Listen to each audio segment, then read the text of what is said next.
সে যুগে সবচেয়ে বড় পণ্ডিত আর সাধক হচ্ছে বৈষ্ণবচরণ আর গৌরীকান্ত তর্কভূষণ। তাদের নিমন্ত্রণ করে পাঠালেন মথুরবাবু। আমি মূর্খ, তবু পণ্ডিতেরা আমার কাছেই আসবে আমারই জন্যে, ভাবলে গদাধর। ভেবে অবাক হয়ে গেল।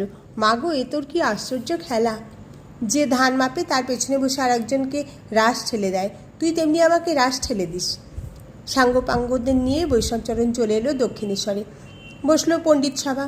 ভৈরবী সওয়াল শুরু করলো। অবতারের লক্ষণ সম্বন্ধে শাস্ত্র কী বলে আর গদাধরের মধ্যে সে কী পর্যবেক্ষণ করেছে তারই বিবৃতি দিলে। প্রায় প্রতিটি লক্ষণ গদাধরের মধ্যে পরিস্ফুট। দেখুন সবাই মিলিয়ে, এ আমার দৃঢ় বিশ্বাস। বৈষ্ণবচরণকে সরাসরি সম্বোধন করলে ভৈরবী। গদাধর মর্তদেহী ভগবান, আপনি যদি তা না মানেন, বলুন কেন, কী কারণে আপনি তা মানছেন না। সাহসিকা জননীর মতো আশ্রয় পক্ষপুট বিস্তার করে দাঁড়ালো ভৈরবী। দেখি কে আমার গদাধরকে মন্দ বলে, কার সাধ্য ছোট করে গদাধরকে। আর গদাধর, সে সাতেও নেই পাঁচেও নেই। যাকে নিয়ে এত হট্টগোল, সে হাও জানে না নাও জানে না। আত্মভোলা শিশুর মতো সবার মাঝখানে বসে আছে।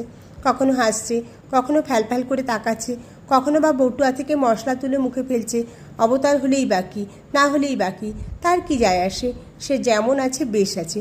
বৈষ্ণবচরণ প্রশ্ন করতে লাগলো গদাধরকে। হ্যাঁ, জ্যোতি দেখি। নিদারুণ আনন্দ হয়। বুকের মধ্যে তুবড়ির মতো গুড়গুড় করে মহাবায়ু ওঠে। নাভি থেকে যে শব্দ ওঠে শুনি, সেই অনাহুত শব্দ। শব্দকল্লোল ধরে সমুদ্রে গিয়ে পৌঁছুই। সেই সমুদ্রেই প্রতিপাদ্য ব্রহ্ম, তাই পরমপদ। যত্র নাদো বিলিয়তে, সেখানে আমিও নেই, তুমিও নেই, একও নেই, অনেকও নেই। সে জ্ঞান অজ্ঞানের পার। বিজ্ঞানী সাধু, যে দুধের কথা কেবল শুনেছে, সে অজ্ঞান।